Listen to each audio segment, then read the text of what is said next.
Oh, nice. Nice water dripping out of there.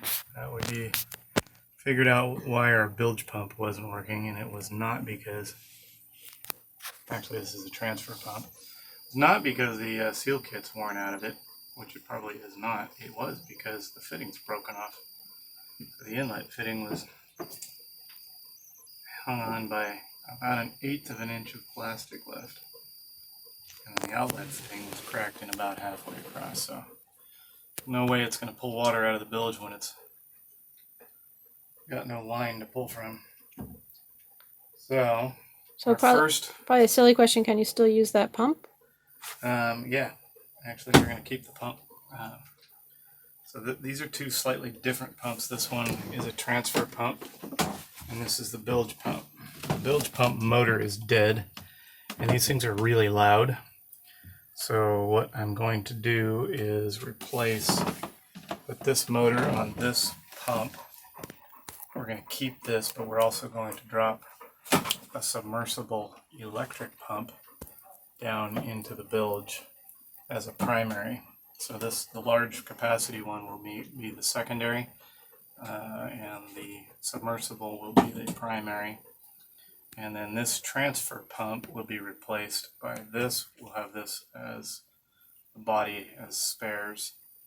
And then the transfer pump will be used to pump the shower holding tank, and it actually can be plumbed in as a third optional bilge pump.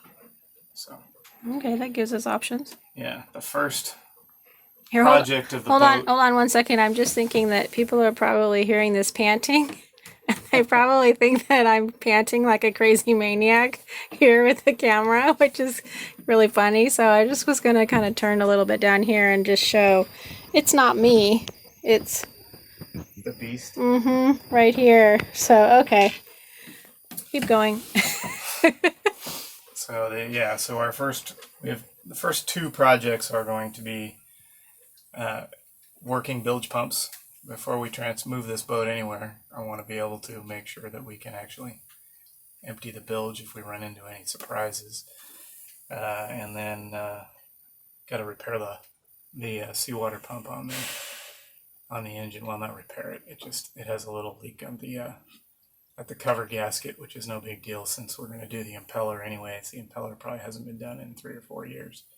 So we're going to not leave without a fresh impeller and gasket kit on there. And then we also have a spare. I bought an extra, so we have a spare impeller and gasket as well.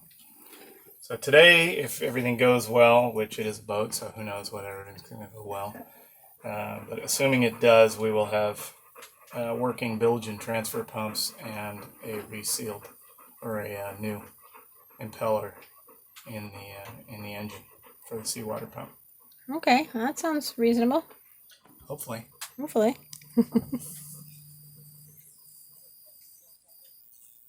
What are you saying? Thank you. You're welcome. Yeah, as I look underneath to verify the hoses and connections, that pump that actually was supposed to be the transfer pump is actually the bilge pump, not the transfer pump. And the the hoses aren't even connected to anything. So I guess I need to do a little more research. Well, I wonder how long. Okay. Well, our pump motor is working great. Okay. And I've got the right pump on the right hoses, and she's turning quite well, and it'll probably move a lot of water. It's supposed to do 8 to 10 gallons a minute, I think, minimum. But either the intake valves or the diaphragm is no good. So I've got one pump in place, but now I got to pull it back out and put a new pump kit in it, valves and diaphragms. So we'll do that and move on from there. Okay, sounds good. How long would that take? Oh, just 15-20 minutes. In Jason time? Hey. I can't tell you the answer to that since I've never done one of these before, so I will have to learn it and then go from there. So okay, maybe I'll get this done and then mount the other one before we come back again, or I don't know. But be nice to get. Well, we're going to go from getting 2 projects with 3 pumps done to maybe I'll get 2 pumps done, and then tomorrow we'll do the other pump and the seawater pump. So I guess it depends on how much light and how much time and that kind of stuff. This is our life. Yeah. Well, unfortunately, it's not full time yet. So I have. Let's see. I got home yesterday. I went in yesterday morning at 6 o'clock, and I got home at 2 o'clock in the morning. Yeah, about 2 o'clock in the morning. We could share a pretty awesome story as our one Brilliant of lab. our brilliant lab that we shared a little panting shot of her earlier. You mean the fresh scent she carries right now? Yes. After being bathed 3 times last night at 12:30 in the morning or 1 o'clock in the morning. Go ahead, share. No, you share. You're the one that brought her home smelling stinky. I bathed her 3 times. What do you want me to do? Not my fault she smells like skunk. She should know better by now. Yeah, you would think. It's the 2nd time. The cat didn't even like it. The cat wanted to vomit. Yeah. You're making a video right now? Mm-hmm.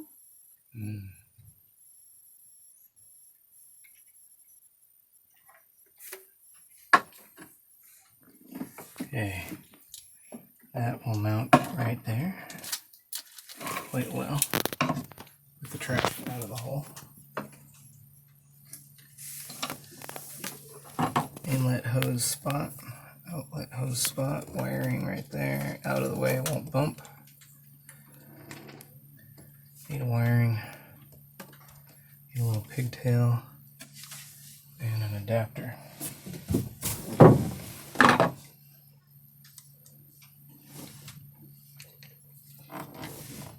The goal is to have one of the 3 bilge pumps working tonight. And that would be a great goal, but I don't think that's going to happen.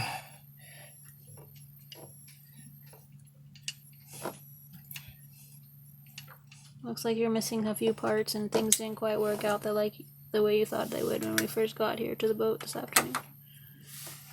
Mm-hmm.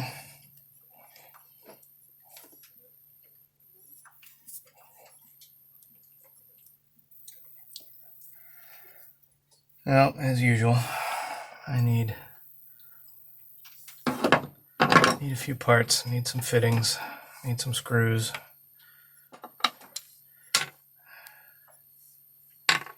And need some wire. Go. Okay, we'll turn on the bilge pump switch and fresh water and the breaker for the new float pump, and let's see how everything goes.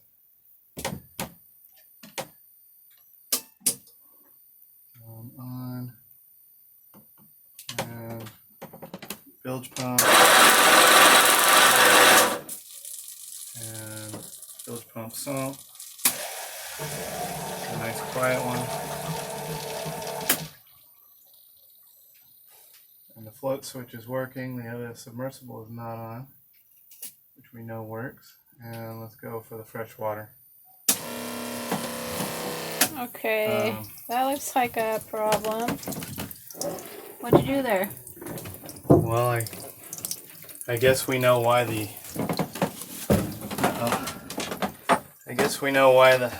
accumulator was out of service. It's not supposed to do that? Oh yeah, that's what it's designed to do. It's a water feature. Oh, handy dandy water features to get your husband to clean the floor. Yeah, exactly. And I think there's a single broken fitting on it, which the solution was to remove it from service rather than fix the fitting. Can you fix it?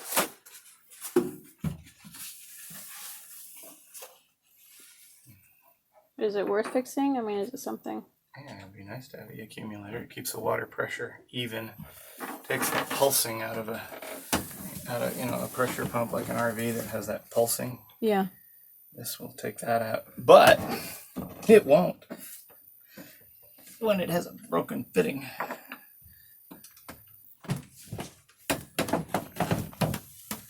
So, Back to the drawing board. no, but we need another part. Recording. So this is the starboard lazarette, which is enormous. It's like an old Dodge trunk. I don't know how you would know because I don't think you've ever owned a Dodge in your life. If Don Rico ever watches any of these videos, he'll know how I know. Okay. I won't ask. Anyway, so the problem is, you can store everything down here, and I'm going to have to do some work on things to make the space more usable. The problem is that it's also the engine access for the front of the engine. Now, the front, you may say, the bow of the boat is that way. How can the front of the engine be that way? Because it's got a V-drive. This engine is installed backwards with a V-drive, which creates a little bit of a problem getting to the front of the engine where the water pump, the raw water impeller, and all the other items that you want to be working on the front of the engine. If you're checking the oil on the V-drive and the transmission, it's great because it's right there by the stairs. But the problem is you have this huge amount of storage, yet if you fill it up with things, you won't be able to get to the engine. So, Well, very quickly anyway. well, you will, but yeah. So you have to do some organizing and racking and things like that so that we can store our larger items down there and not have to move everything in case of emergency when you want to get to the engine. So, Is there a benefit to this way that the engine is? benefit to V-drive? Well, it allows the engine to be set further aft, so that instead of having it farther forward or down lower in the hull, and then having the shaft come out, the engine can be faced further aft and still have the prop come out where it needs to, ahead of the rudder. If the engine was sitting right here and it was a standard drive, the prop, there wouldn't be room for the rudder skeg or the rudder. So So what if I'm just learning about sailing and I don't know what you're talking about? well, So the basics, like the benefit, like the benefit is that the engine can be further aft instead of in the middle of the boat. and I like that because Well, again, because it gives you a lot more cabin space. okay. Right? That works. Without having a big engine in the middle of the boat, or a deeper hull. It's a shallower hull, which keeps it a little quicker. So instead of having the engine down deeper up forward, you're able to use that space for living space. Okay. See you later. Why? Well, we're down in the engine compartment here. Take a look at this beauty here. She's about, how many years is she old? What year? 1880, built in 82, sold in 83. This does not look like any engine that Jason would ever have in any of his boats, cars, trucks, of any sort of motorized vehicle. Must be driving him insane being in there with his thing. It's kind of a mess. Not to mention a little hard to climb in here for someone old and tubby. But you did say that, like, considering this is pretty roomy, right? Could be worse.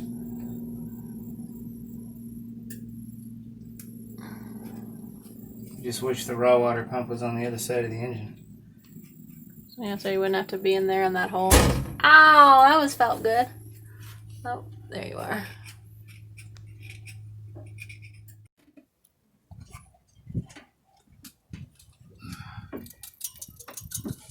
I figured out how to get in. I guess I can figure out how to go.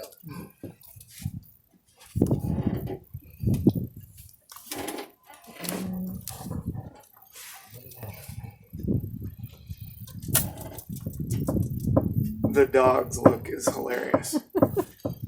The dog is just looking at me like I'm a moron. Okay. One shoulder out.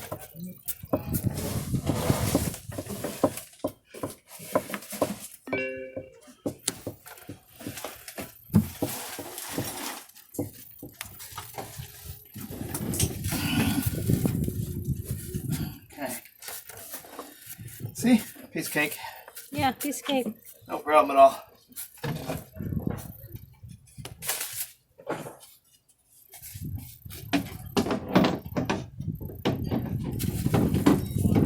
I smell skunk. I wonder why you smell skunk.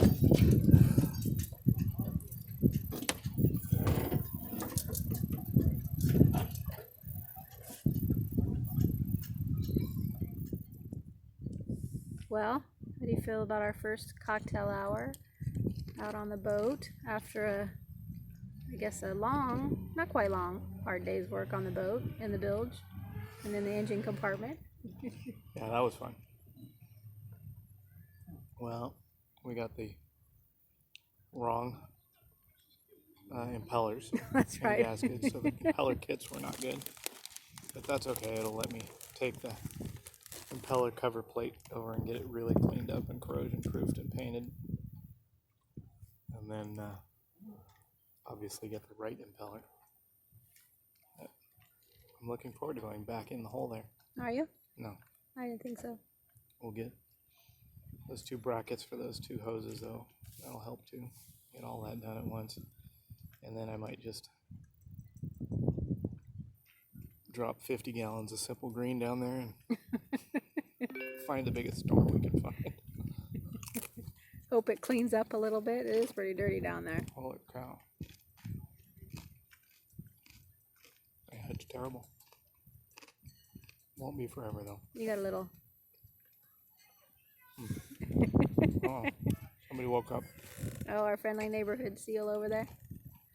Sure sleeps a lot. It's like a cat, man. That's all it does. Just sleeps. Well, anything else? Well, let's see. We got figured out a whole bunch of plumbing stuff. Figured out how the garbage disposal works. I know, I can't believe we have a garbage disposal. Even though when I asked you about it, you were like, you moron, there's not a garbage disposal on this sailboat. I did not say that. Well, you didn't say it, but you certainly looked at me like, oh my gosh. Reading a little in. Yeah, I know you well enough. Yeah, I was wrong. There's a garbage disposal, sort of. I might want to redo that a little bit too. Sun's getting down in our video. Sun's setting. Mm-hmm. Our screw cap wine because we didn't have a corkscrew. Yeah.